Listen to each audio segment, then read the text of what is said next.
मेरी हर एक थाप गुरु मच्छिंद्रनाथ को जगाएगी। मेरे ढोलक का हर नाद मेरे गुरु की चेतना को लौटाएगा। आप कुछ भी कर लीजिए रानी, ये गुरु गोरखनाथ, ये चेला गोरखनाथ अपने गुरु मच्छिंद्रनाथ को लेकर यहां से जाएगा।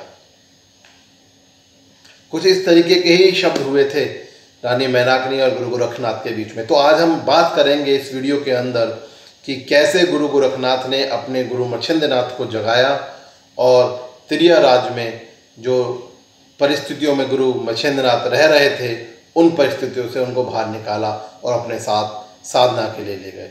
तो आज इस वीडियो में बहुत अच्छा होने वाला है। एक बाबा गुरु गोरखनाथ की जीवन कथा के रहस्य की तरफ बढ़ते हुए हम आगे, चैनल को सब्सक्राइब कर दीजिए, शेयर कर दीजिए, कमेंट करना ना भूलें, लाइक करना ना भूलें और ज़्यादा से ज़्यादा शेयर करें, ज़्यादा से ज़्यादा सब्सक्राइब करें।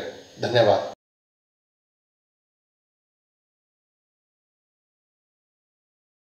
जय गुरु गोरखनाथ, जय हो बाबा मच्छिंद्रनाथ की, जय हो धाम आहार की, बागड़ वाले की, बोल सिद्ध बाबा गुरु गोरखनाथ की जय।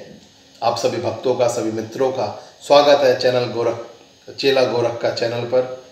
और इस चैनल के माध्यम से हम गुरु गोरखनाथ के जीवन चरित्र के बारे में बात कर रहे हैं, उनकी शिक्षाओं की, उनके दिए गए उपदेशों की बात कर रहे हैं और उम्मीद करते हैं कि सभी जितने भी भक्तगण इसको देखते हैं वो इस चैनल को सब्सक्राइब करेंगे और इसको आगे बढ़ाएंगे और आगे बढ़ाकर हम इसमें गुरु गोरखनाथ की जो शिक्षाएं हैं वो जन जन तक गुरु गोरखनाथ के बारे में बताएंगे, उनकी शिक्षाओं को पहुंचाएंगे।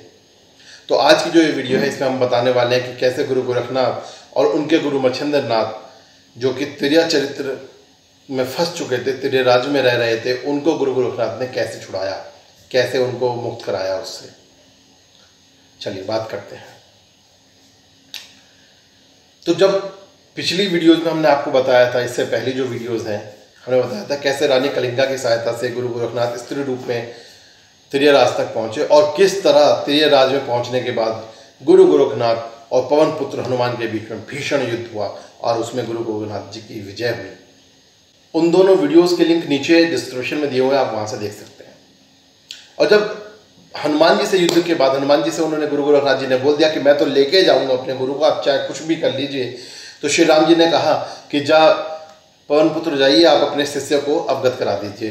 रानी मैनाकनी सोई हुई थी, रात का समय था। हनुमान जी उनके रूम पर पहुंचे और अपनी गर्जना से रानी मैनाकनी को जगाया और उनको बताया कि रानी संभल के रहिएगा क्योंकि मच्छिंद्रनाथ को रहने उनका चेला गुरु गोरखनाथ आ चुके हैं और वो अपने गुरु को लेकर जाएंगे, आप संभल के रहिएगा, आप मच्छिंद्रनाथ जी को अकेला ना छोड़िएगा। इतना कहकर हनुमान जी चले गए। रानी मैनाकनी रात भर परेशान रही कि आखिर गुरु गोरखनाथ है क्या, है कौन जो इनको लेकर जाएंगे मच्छिंद्रनाथ जी को यहाँ सर, और हनुमान जी के हो तो वो इस त्रिया राज्य में कैसे आ सकते हैं।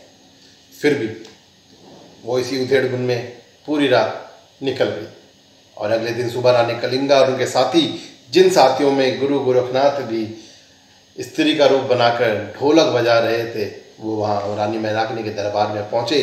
दरबार में रानी मैनाकनी और गुरु मच्छिंद्रनाथ जी सिंहासन पर मौजूद थे और उन्होंने आदेश किया कि बजाइए। बहुत अच्छे सुरों के साथ रानी कलिंगा ने गाना गाना शुरू किया और अपनी ताल तलने बजाने शुरू किए। सभी को रानी मैनाकनी ने बहुत उपहार दिए और खुशी के साथ रहे। तभी वहाँ गुरु गोरखनाथ ने अपनी मृदंग बजाने शुरू की, अपनी ढोलक बजाने शुरू की, थाक तुम थक दुम दुम थक तुम। और उनकी जो थाप थी, उनकी जो थका थी, उस थक से गुरु मच्छिंद्रनाथ के मस्तिष्क में खोल बजने लगे, ढक ढक होने लगी, उनके मस्तिष्क में चेतना जागने लगी। गुरु मच्छिंद्रनाथ को चक्कर से आने लगे और मच्छिंद्रनाथ को रानी मैनाकनी ने जब परेशान देखा तो रानी मैनाकनी ने कहा कि क्या हुआ स्वामी, आप इतने परेशान क्यों हैं, आप इतने विचलित क्यों हैं। तो गुरु मच्छिंद्रनाथ ने रानी मैनाकनी से कहा कि ध्यान लगाकर जरा इस ढोलक की थाप को सुनिए, ध्यान लगाकर जरा इसके नाद को सुनिए कि ये क्या कह रही है। रानी मैनाकनी ने सुनने की कोशिश की और उन्होंने जब सुनने की कोशिश की, उन्होंने ध्यान लगाया तो उस थाप से एक ही आवाज़ आ रही थी, चेत मच्छिंदर गोरख आया। चेत मछिंदर गोरख आया, चेत मछिंदर गोरख आया। ये मेरे गुरु गोरखनाथ की जी की महिमा है, ये मेरे बाबा महाराज की महिमा है। थाप से, यहाँ ढोलक की थाप से, एक स्त्री रूप में बैठे हुए हैं, ढोलक बजा रहे हैं, और उस ढोलक की थाप से, उसके नाद से ही गुरु मच्छिंद्र नाथ जी के मस्तिष्क में हलचल मचा दी उन्होंने, और उन्होंने बता दिया कि जाग जाइए, कि चेत जाइए महाराज, आपका चेला गुरु गोरखनाथ आ चुका है। और ये बात जब रानी मैनाकिनी को पता चली, मैनाकिनी ने इसको ध्यान से सुना तो बोली आहा, वो समझ गई, उन्हें हनुमान जी की बात याद आ गई कि ये गोरखनाथ आ चुके हैं, और हो ना हो ये जो स्त्री जो बैठी ढोलक बजा रही है यही गोरखनाथ हैं। ऐसा उन्होंने यकीन कर लिया, ऐसा उन्होंने समझ लिया, ऐसा वो जान गई। रानी मैनाकिनी ने तुरंत ही सभी जितने भी गाने बजाने वाले थे सबको एक तरफ कर दिया, बोला आप सब शांत हो जाइए। और उन्होंने गुरु गोरखनाथ जी को, जो स्त्री वेश में थे, स्त्री के रूप में थे, उनको बोला कि आप वापस से तबला बजाइए, आप इस ढोलक को छोड़ दीजिए, आप तबला बजा के दिखाइए। और बाबा गुरु गोरखनाथ तबला बजाना शुरू किया, तबला बजाया, थाप ठुम ठुम टक टिक टक टुम, और जैसे ही तबला ढिन टक टुम टुम बजने लगा, तबले की थाप बजने लगी, वापस वही ध्वनि उठने लगी, और इस बार ध्वनि थी जाग मछिंदर गोरख आया, जाग मछिंदर गोरख आया। और इतनी प्यारी और इतनी मधुर ध्वनि जो कि उनको बहुत ही पहाड़ सी लग रही थी, क्योंकि उनके मस्तिष्क में वो चोट पहुंचा रही थी और मच्छिंद्र नाथ जी की चेतना को वापस लेकर आ रही थी। रानी मैनाकिनी ने वो सब बंद करा दिया, वहीं पे बंद करा दिया, और कलिंगा रानी को और उनके साथियों को सभी को ढेरों उपहार दिए।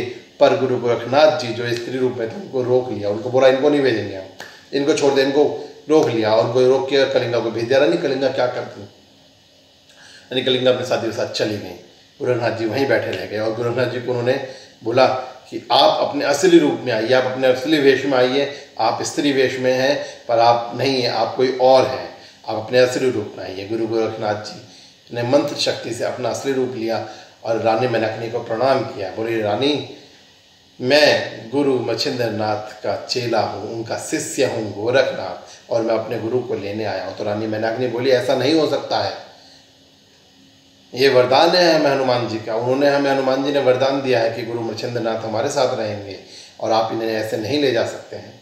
तो गुरु गोरखनाथ जी बोले कि रानी मैं तो लेकर जाऊंगा, चाहे कुछ भी हो जाए, मैं अपने गुरु को इस नरक में नहीं छोड़ सकता हूँ, मैं अपने गुरु को लेकर जाऊंगा, आप जो कर सकते हैं कीजिए, पर मैं अपने गुरु को लेकर जरूर जाऊंगा। रानी मैनाकिनी ने हनुमान जी को याद किया और हनुमान जी का याद करके बोली कि हे पवन पुत्र मेरी रक्षा कीजिए, हे पवन पुत्र दर्शन दीजिए। पवन पुत्र ने दर्शन कि उनके भक्त ने याद किया, पवन पुत्र तुरंत प्रकट हो गए और बोले मैनाकिनी क्या हुआ? तो बोले कि हे पवन पुत्र, आपका वचन झूठा होता है, गोरख अपने गुरु को ले जाने के लिए बात कर रहे हैं और कह रहे हैं मैं किसी भी कीमत पर लेकर जाऊंगा, तो आपका वचन झूठा होता है, मैं अपने वचन की रक्षा कीजिए, मेरी रक्षा कीजिए।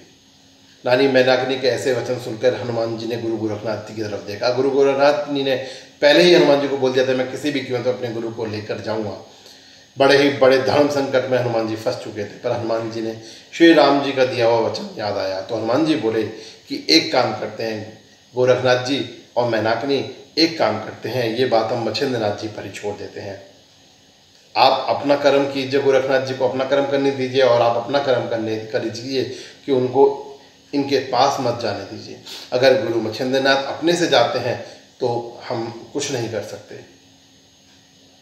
और ये ही तय हुआ उन दोनों के बीच कि गुरु गोरखनाथ जी अपने कर्म के अनुसार मच्छिंद्र नाथ जी को जगाएंगे और मैनाकिनी अपने कर्म के अनुसार गुरु मच्छिंद्र नाथ जी को अपने त्रिया जाल में फंसा कर रखेंगी, वहीं त्रिया राज्य में फंसा कर रखेंगे। ऐसा तय हो गया।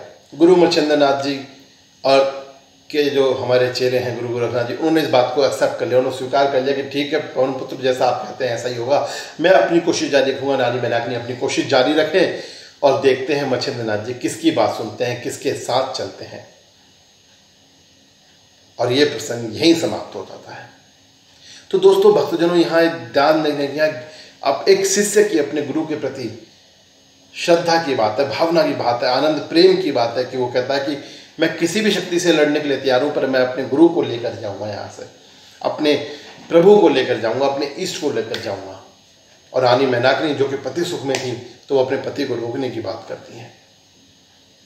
अगली कहानी में, अगली कथा में हम जानेंगे कि आखिर इन दोनों में से किसकी विजय हुई, और अगर हुई विजय तो किस प्रकार हुई और क्या क्या घटनाएं हुई, हम ये अगली वीडियो में देखेंगे, अगली कहानी में देखेंगे।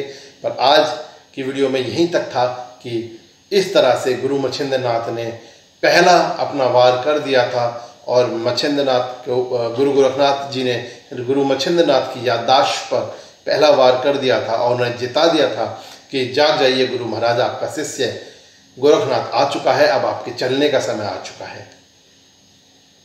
गुरु गोरखनाथ के मेरे भक्तों, इस चैनल को सब्सक्राइब कर ज़्यादा से ज़्यादा शेयर करें ताकि ज़्यादा से ज़्यादा लोगों तक गुरु गोरखनाथ जी की महिमा, उनकी कथा और उनकी शिक्षा का प्रसार हो। आप मेरा साथ दीजिए। गुरु गोरखनाथ सभी पर कृपा दृष्टि करें। जय गुरु गोरखनाथ।